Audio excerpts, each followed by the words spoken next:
Hi! This time I am going to talk about the first time I played a tabletop role-playing game, or rather, how I attempted to play a role-playing game, because as you will see, the experience was quite negative, although funny at times, but I think I obtained some insights from that experience as well.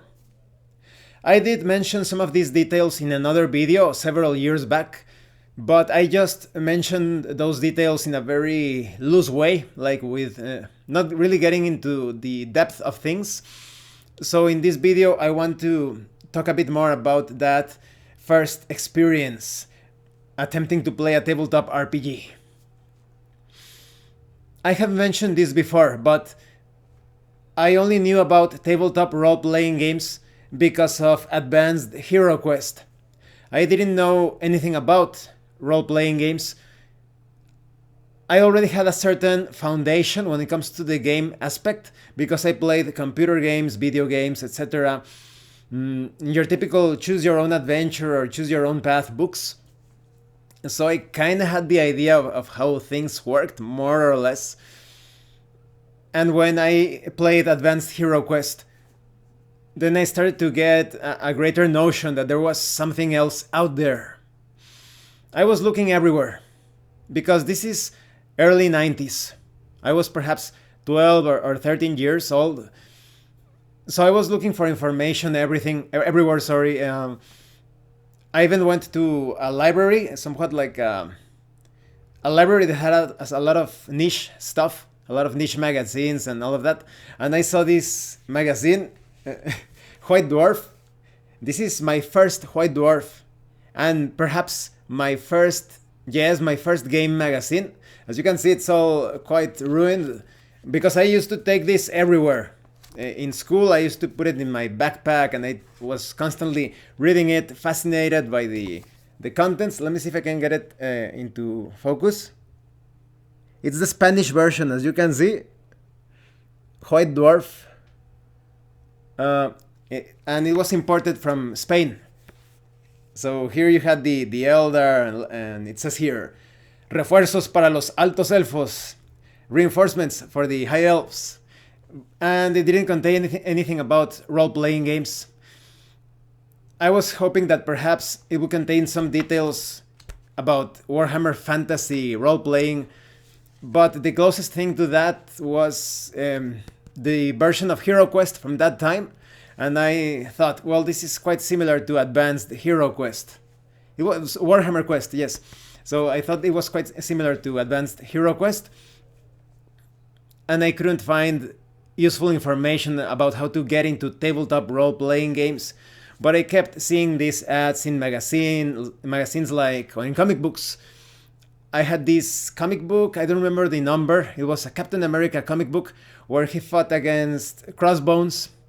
Diamondback also appeared in that comic. The fight was quite cool, but I always got annoyed by Captain America because they were about to kill Crossbones. In fact, Diamondback was just watching Crossbones burn to death. And Captain America, because he was supposed to be like the good guy, he saved Crossbones. He used his shield to put out the fire. I think he abused Diamondback, so she had this great rage. She wanted to pretty much kill Crossbones. So that comic, I didn't enjoy that part. They obviously did that because you want those villains to keep coming back again. I don't think it was so much related to Captain America's sense of morality. It was more like we want to Crossbones to keep coming back. And eventually, I knew about this place where they supposedly played Advanced Dungeons and Dragons. I think yes, it was second edition Advanced Dungeons and Dragons. But it was quite the shady place. In fact, I obtained this information from a shady individual. It was one of those guys that from a very young age, he was already smoking and drinking and he had tattoos. A lot of people do not know this, but well, I recommend that you search tattoos lymph nodes. You know, lymph nodes tattoos. So you can see the damage that is caused by those pigments in the they flow into the bloodstream and they start to produce all sorts of chronic health problems. So yes, it wasn't a very virtuous individual, the person who shared this information with me, but because I was so desperate about getting into tabletop role playing games, I decided to give this place a chance. This place was pretty much a bar slash hobby store. They had like some video game consoles, but you can also, people were always drinking there, and they were probably doing all other stuff. Who knows? You usually do not know about this information until you belong to the inner circle. And sometimes they played a few board games. Sometimes I think war games as well. But I never saw anyone playing war games, so I only had the idea that they also played that. And supposedly they played Dungeons and Dragons there. I'm getting like a flood of bad memories from that time. Okay. So I went to that joint. Yes, pretty much a bar where you played some games. And I spent a few days and nobody was playing tabletop role playing games, so I felt that perhaps I was tricked. But then they said something like, oh, this Friday they are going to be running Advanced Dungeons and Dragons, you should check it out. And I thought, that's my opportunity, that's my chance. So I went there on a Friday, and then I saw this group of neckbeards, typical neckbeards, but they also had like these shady looking individuals, kind of like a stereotype of an evil thief, you know, like very wiry looking and very sneaky with evil looking eyes. So, in fact, every time those guys went to that place, sometimes things tend to disappear. People lost, oh, I lost this or that. I think those guys were stealing things because later on I discovered that those groups, that group of neckbeards and those guys actually were actually members of a gang. So yes, they went to that place and they started to pull out character sheets, and they were like, oh, okay, anyone who wants to play Dungeons and Dragons, sign up over there. And oh, I was so excited. I went to the counter, and then I encountered this guy. I knew him from afar. He went to my same school, and he had the fame of being a bully. He didn't target everyone, but once you were on his sights, he was like a typical physically abusive bully, because he was quite large, quite big. I think he was 16 or 15, 16 years old, I think. And so I approached him and I was like, oh, I want to play Dungeons and Dragons. And he was like, do you actually know how to play Dungeons and Dragons? And I'm like, no, okay, no, that's why I want to play it. And he was like, what do you know about Dungeons and Dragons? And I was like, well, I only know that you have like classes and you create a character, and oh, you really don't know anything. So very pedantic, very arrogant. And he was guiding me in the character creation process, but it was so horrible. He constantly, I didn't know anything about what strength was for when it comes to attack rolls and dexterity and charisma, wisdom. So he was constantly like trying to shame me because I didn't know how to play the game. In fact, now that I think back at that moment, I think he also didn't know many things, mechanically speaking, about Dungeons and Dragons. Putting aside his lack of roleplay skills, I don't think he understood many of the things, especially Thaco or Thaco. I always pronounce it Thaco, I think it sounds cooler like that. But okay, I created my character, I created this ranger. It was pretty much Aragorn because I liked Aragorn in Lord of the Rings, so it was pretty much Aragorn with a different name. I think I named him Abragon or something like that. And so I went to the table. There were, I think, 6 other people, 6 other player characters sitting at the table, and we had our character sheets. We had no idea on how to play the game. And so the neckbeards sat down. They were like the game master and 2 assistants. Maybe that's the way that he handled many players at the same time. But you could tell that they were quite drunk. And this neckbeard had a horrible smell, you know, like bad breath, alcohol breath. And he started to pull out these plastic Thundercat miniatures. In here in Mexico, maybe in other places, in other countries, they also had that promotion. But you had like these bags of chips, and you would pull out these Thundercat figurines. And I don't know if the promotion was still going on at that time, but the figures were still quite greasy. I'm pretty sure one of them had like a piece of chip, and he was handing them out so that we would use them as miniatures. And I actually got Chitara for my character, for my ranger, my male ranger, so it made no sense. But okay, so we sat down, we placed our Thundercat figurines on the table. They were pretty much folding tables that you would see in like taco restaurants. And then he started this info dump, just talking and talking and talking with slurred words. You couldn't understand anything about what he was saying. I got a few details that we were supposed to be the descendants or the children of gods. And some giants wanted to come after us because the gods have defeated the giants in the past or something. I don't know if it was an official module or if it was a homebrewed scenario. But the info dump was quite terrible. We had to listen to his slurred speech, his drunken speech or communication of the plotline or the beginning. Yes, it was quite terrible. And after all of that, he went like, okay, you're all sitting at the tavern, and suddenly you are surrounded by giants. So you're inside a tavern, a human-sized tavern, and he said that we were suddenly surrounded by giants. I thought maybe they are surrounding the tavern, but no, they were somehow they got inside of a human-sized tavern, and they were giants. How could they sneak up on us like that?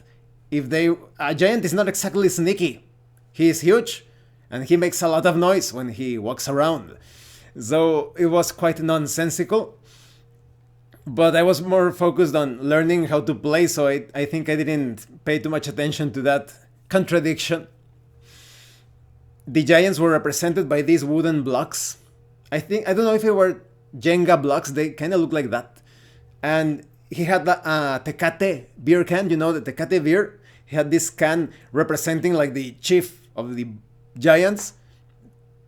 So it was such a horrible experience, but then combat started. We didn't know what we were doing. The other 6 party members were dying around me. Obviously, why are you using first level characters against giants? If there were like 8 giants. So I did the smartest thing that I could think of. First, because I wanted to support the other members of the party, I tried to attack a giant and I missed. But the next round, I decided to run as fast as possible between the giants to escape, but I got squashed by the club of the Tecate beer can. So that was it. Total party kill. And he was like, oh, that was great, the neckbeard. That was great. We will continue the adventure next Friday. And so it was a horrible experience, but I was smart enough to realize that they were playing Dungeons and Dragons horribly. And from an aesthetic perspective, everything was so awful. Like I said, using the Tecate can to represent the giant and the Thundercat, plastic miniatures, and the player's handbook that the neckbeard was using, it was pretty much like photocopies, and they were stained with all sorts of orangey and yellowish stains. So it was quite awful, but I was intrigued, like, oh, I really want to know how to play this game. I didn't understand much, but I kind of get the feeling, this hunch that there is something more to it.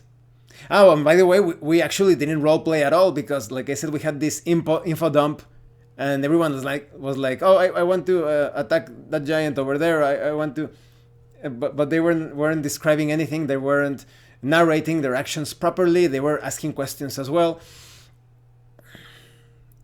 Even so, I came back the other Friday, and there were like only 3 more players waiting for the game. And when we finally spotted the dungeon master, he was almost like passed out in a table, quite drunk again, and he was like, oh, what? Oh, we were going to play today? Oh, oh no, there's not going to be a game. So I realized that that place was a waste of time. But eventually I went to the United States and I purchased the Introduction to the Advanced Dungeons and Dragons box set, second edition, and I understood how to play a tabletop role playing game little by little. Like I said, the introductory book and the CD doesn't really tell you about the finer details of playing tabletop role playing games. Despite it being a negative experience, I think there are some lessons that I obtained from that. Well, first of all, if you're going to build a campaign, and I will talk about this in another video, it is quite troublesome to place all of the story, the entire plotline, on how special the characters are. The thing about, oh, you're the descendants of the gods or the children of the gods, there are certain problems with that, and I will talk about that in another video. Perhaps I will upload it tomorrow or the day after. And of course, I also understood how not to play a tabletop role-playing game and how not to judge things on a first experience, because up to this day, I am currently 40 years old and I played that around 13, 14 years old, and I am so in love with tabletop role-playing games after all of that time. Some other people could have felt disheartened, disillusioned, disappointed because of the way that session proceeded. Yes, sorry, proceeded. So yes, it's important not to give up if you feel like an inner pull that you are going to enjoy something, some hobby, anything, some form of entertainment. Really look into it and go beyond the surface level. So yes, I hope you found this story entertaining. If you are thinking about getting into tabletop role-playing games, remember that it's also about the people that you are playing tabletop role-playing games with. Many people proclaim themselves as role players, or rather people that play tabletop role-playing games, but they really do not play tabletop role-playing games. It's much better to discover things for yourself, keep on digging, keep on searching, looking, until you find the truth about any matter. Thank you for watching this video. If you have any comments or questions, or perhaps if you want to share your experience when it comes to your first RPG session, was it good? Was it bad? Let me know in the comments section, or make a video response or whatever. And thank you so much to those of you that are going the extra mile to support the channel. If anyone else wishes to further support the channel, the information on how to do that will be in the description below. Once again, thank you, and see you later.